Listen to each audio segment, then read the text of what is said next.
Hi everyone, it's slider time. Yep, some basic sliders. We're going to do a cheeseburger and a bacon cheeseburger slider. So let's get started. Alright, we need a baking sheet, some parchment paper, and some bacon. So what we have here is a half a pound of bacon sliced in half. So basically a half a package laid out because I'm going to bake it in the oven. I love that. That way I can do other stuff while I'm waiting for this to cook. So let's do that now. 400 in the oven, 15 to 20 minutes, depending on your crispiness. Halfway through, you're going to pull it out and flip it over. So the next part of our bacon cheeseburgers are hamburger. So we're going to do 2 pounds of hamburger.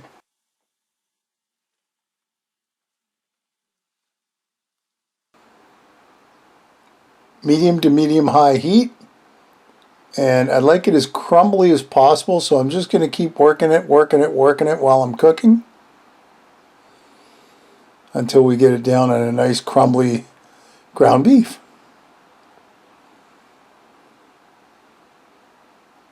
There's not a whole lot of effort, except you can't just sit there and let it cook on its own. You got to kind of break it down as you're cooking it.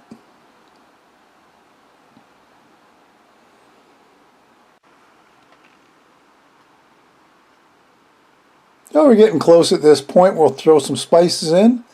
Salt and pepper, that's pepper, but the first one was actually seasoning salt. Your choice, of course. And we're just about at the ready with our ground beef. Mix all that together. Looks kind of good. I think we've got it all broken down to where we need it. Now there is some liquid still in the bottom. Your choice if you want to let it cook out or not. I'm not going to wait. So I got another spoon and a bowl. Tip up the pan and we'll just pull it out like that. You can see all the liquid right there.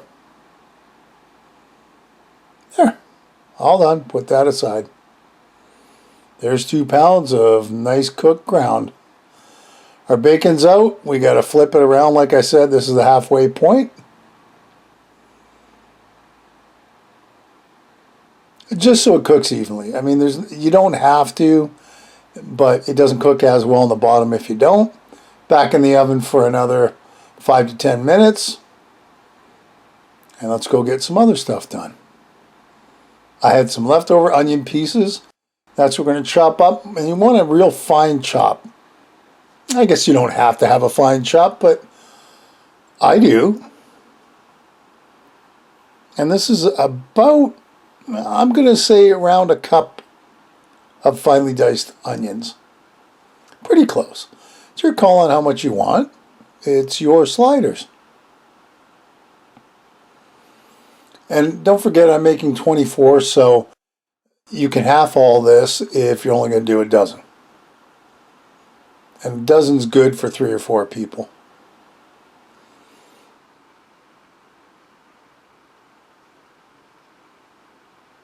We'll get this into a bowl.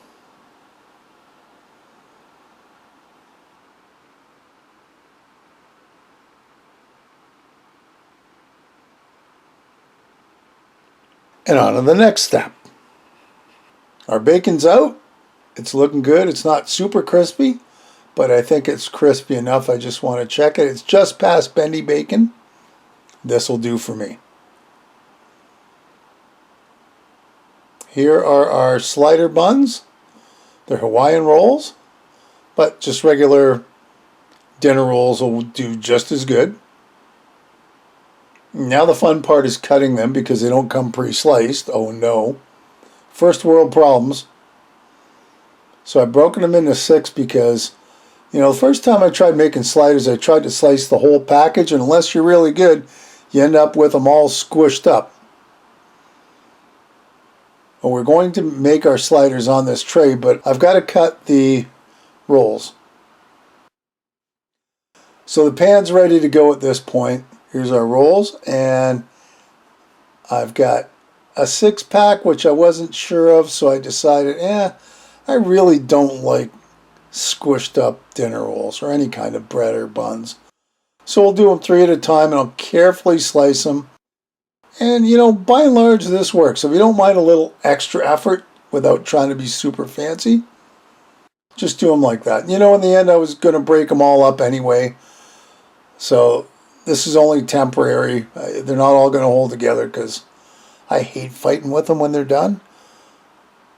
So I'm just going to slice them into proper individual sliders when we get to that point. So our rolls are all sliced. Bring back our baking sheet, and all those buns are going on this.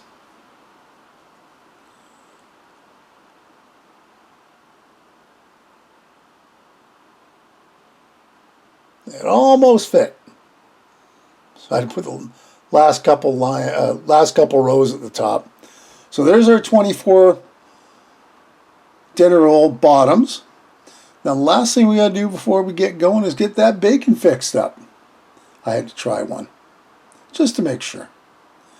This is real simple. I just want them into pieces so that they're not too big. And you know how, when you got to kind of pull on them, I don't want to do that. I wanted them bite size for each of the sliders. And this ought to do just nicely.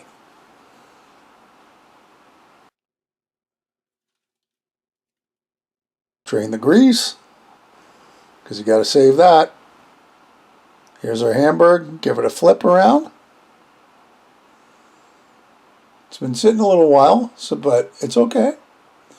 So to this we got to add mayo.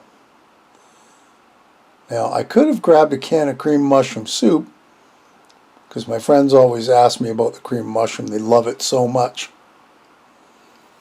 But this recipe calls for mayo, so a 1/4 cup of mayo. But I'm at the end of the damn bottle, and I love squeezy mayo. I love it to death.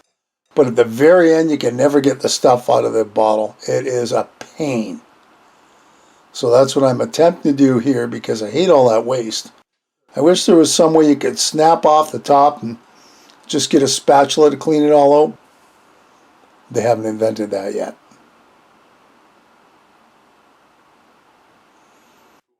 So I got about as close to a 1/4 cup as I could.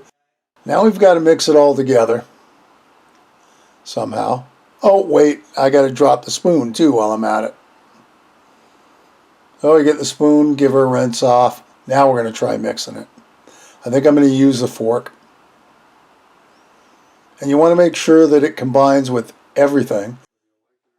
I decided it needed just a little bit more. It was not quite enough to cover everything. There you go, a little bit of mixing and it looks good to me. Okay, finally to the fun part. Buns, that is white cheddar slices. Next comes our ground beef, and if you need a little extra spice on top, go ahead. I did all but 8 buns with bacon on it because my daughter asked me to. All those onions spread out on top, looking good. And then, of course, we need more cheese. So there it is, about 1.5 to 2 cups of shredded Tex-Mex. Put the buns on top, and we're just about ready to get that puppy in the oven. So I got about a tablespoon-ish of melted butter, pastry brush, and we're just going to brush a little bit on each, try and cover them up. Now they're going to go in the oven. 350 for about 15 minutes. Everything's cooked. You just need it all melty. Here they are.